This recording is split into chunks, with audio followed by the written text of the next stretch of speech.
তো আসসালামু আলাইকুম, সবাই কেমন আছেন? আশা করি সবাই ভালো আছেন। তো আরেকটি ভিডিওতে আপনাদের সবাইকে স্বাগতম। Welcome to back my YouTube channel. তো চলুন আজকে ভিডিওটা শুরু করা যাক।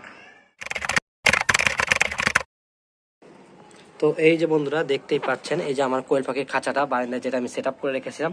তো এখানে মূলত আমার 13টা পাখি আছে। তো তার মধ্যে আমার 4টা হলো পুরুষ কোয়েল পাখি, আর 9টা হচ্ছে মহিলা কোয়েল পাখি। তো দেখতে পাচ্ছেন যে উপরে আমি একটা বাল্ব দিয়ে দিয়েছি। তো এখানে যেহেতু খাঁচাটা ছোট এবং সেহেতু আমি এখানে 40 ওয়াটের একটা লাল বাতি সেট আপ করে দিয়েছি। তো বেশি নিচে দিই নেই, আমি 1.5 ফিট খাঁচার থেকে 1.5 ফিট উপরে দিয়েছি, যাতে করে এটা তাপটা লাগে কিন্তু অতটা যাতে না লাগে কোয়েল পাখির গায়ে। তো আলহামদুলিল্লাহ আমার এই কোয়েল পাখির বয়সগুলো 40 দিন প্রায় হয়ে এসেছে। কেননা যখন আমি কিনেছিলাম তখন তারা বলেছিল এটা 28 দিনের হবে, কিন্তু আপনারা হয়তো জানেন হাটের থেকে কিনলে কোয়েল পাখিগুলো তারা অনেক সময় লুকোচুরি করে, বয়স কম হলেও বয়স বেশি বলে। তো মাশাল্লাহ আমার কোয়েল পাখিগুলো আস্তে আস্তে বড় হয়ে যাচ্ছে।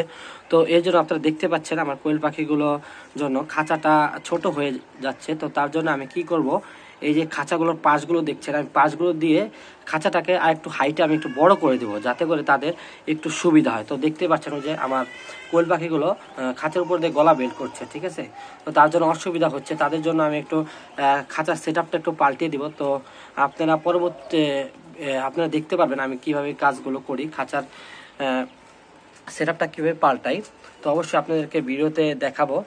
তো আপনারা দেখেন এই যে আমি বারান্দার সাইডে এই যে পলি দিয়েছি যাতে করে শীতের আবহাওয়াটা তাদের গায়ে রাতে না লাগে। তো আমি রাতে এখন আমার লাইটটা জ্বালিয়ে রাখি।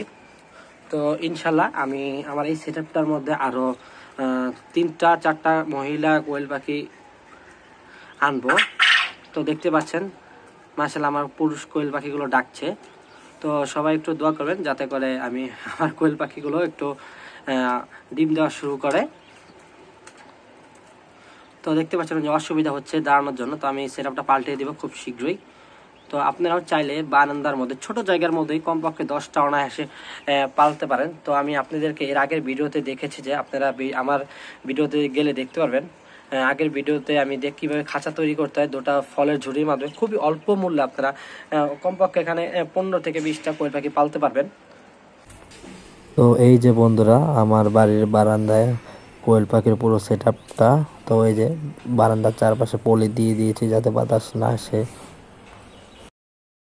তো বন্ধুরা আমার কোয়েল পাখিগুলো যাতে ভালো করে দাঁড়াতে পারে তার জন্য আমি আমার খাঁচার হাইটগুলো বাড়ানোর জন্য আমি কিছু কাঠ নিয়ে আসি এবং কাঠগুলো দিয়ে আমি সাইডের উঁচা করে দিব। তো তার জন্য আমি মাপ নিচ্ছি এবং পরবর্তীতে আমি আমার খাঁচাটার মাপ নেই সাইডে এর পাশে কতটুকু করে আছে, যাতে করে আমার কাঠগুলো কাটতে সুবিধা হয়। তো আমার মাপ নেওয়া শেষ, এখন আমি আমার কাঠগুলো কাটবো মাপ দিয়ে। তো আমি দেখছি আমার কাঠগুলো সেই মাপের আছে কিনা। তো বন্ধুরা আমার ভিডিওটা ভালো লাগলে অবশ্যই আমার চ্যানেলটা সাবস্ক্রাইব করে দিয়ে পাশে থাকবেন। ধন্যবাদ। তো দেখা হবে পরবর্তীতে অন্য কোনো ভিডিওতে।